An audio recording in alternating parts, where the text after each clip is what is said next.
What if I told you the biggest financial mistake isn't spending too much? It's owning nothing. Think about this. 75% of the richest people are entrepreneurs, 15% are investors, 7% inherited wealth, 3% are elite performers like athletes or entertainers, and almost 0% are employees who only trade time for salary.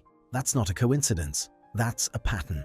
Entrepreneurs own businesses, investors own assets, rich kids own trusts, athletes and artists own rare skills. See the connection? They own something. If you don't own something, you become the thing that's owned. You're rented by the hour. So the real question isn't how do I get rich, it's how do I start owning? Here's the rule: 25% of your income goes to growth. Not motivation, not vibes, not manifestation. Real assets that grow in value and produce income. Most people get paid, pay bills, then reward themselves with things they forget buying 2 weeks later. That's why they stay stuck. The system trains you to be rich for 5 days and broke for the next 25. Instead, you take 25% immediately and move it into assets. While you work, those assets work.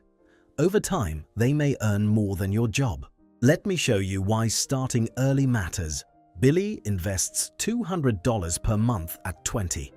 Phil waits until 30 and invests $300 per month to catch up.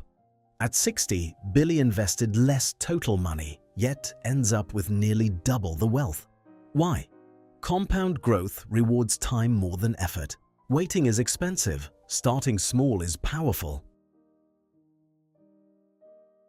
Not all growth assets are equal. Think of them on a risk ladder. At the base, index funds. You own the market instead of guessing winners. Simple, boring, effective. Next, real estate or REITs. Ownership without buying the whole building. In the middle, high income skills.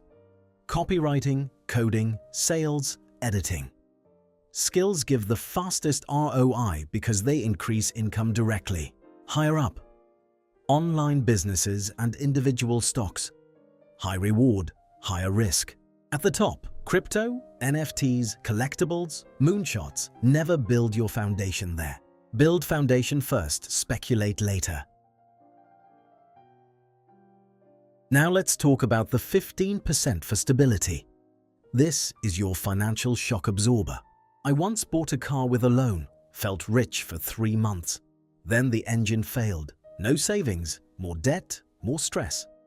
One unexpected event erased a year of progress. That's why you build 5 months of essential expenses in a high-yield savings account.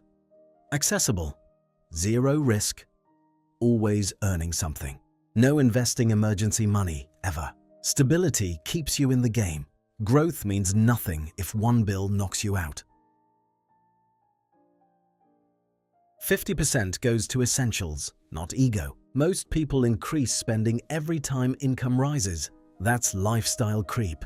It feels like success, but locks you into golden handcuffs. Focus on the 2 biggest categories, housing and transport. Negotiate rent. Consider roommates. Buy reliable used cars.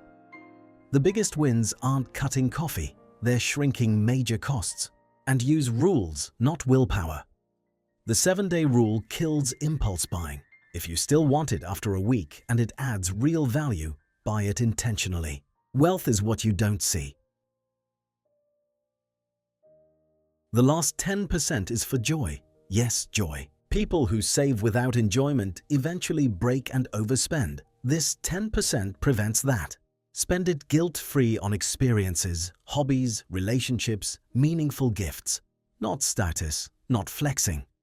Experiences compound emotionally just like money compounds financially. Create a separate account. Automate 10%. When it's empty, you wait. Discipline makes enjoyment more powerful. This isn't about making millions overnight. It's about shifting from being rented to becoming an owner.